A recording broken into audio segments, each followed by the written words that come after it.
अस्सलामु अलैकुम वरहमतुल्लाहि ताला वबरकातुहू व मग़फ़िरतुहू।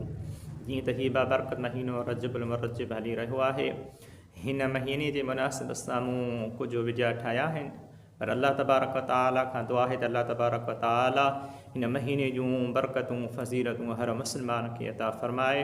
ऐं रब्बुल आलमीन खां दुआ आहे अल्लाह तबारक व तआला हिन बाबरकत महीने जी असांखे अव्हांखे मुस्लमान भाइरनि खे ताज़ीम ऐं अदब करण जी तौफ़ीक़ अता फ़रमाए।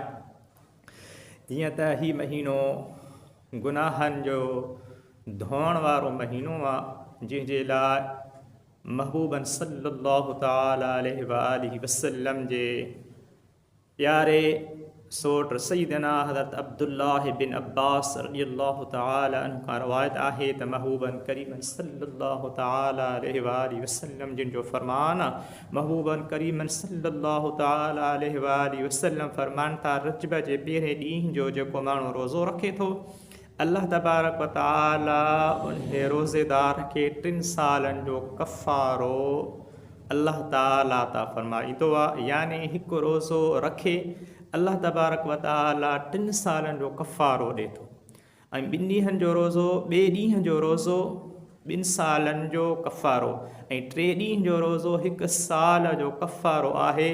पोइ हर ॾींहं जो रोज़ो 1 महीने जो कफ़ारो आहे।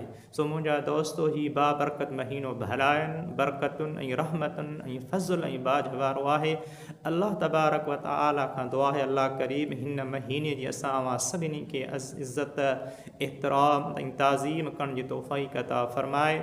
सभिनी ॾिसण ऐं ॿुधण वारनि खे अर्ज़ु रखंदा आहियूं, हिन वीडियो खे तमामु घणो शेयर कंदा, लाइक कंदा ऐं माण्हुनि ताईं पैगाम पहुचाईंदा त हिन महीने जी बरकत ऐं फ़ज़ीलत सभिनी मुस्लमाननि ताईं पहुचे।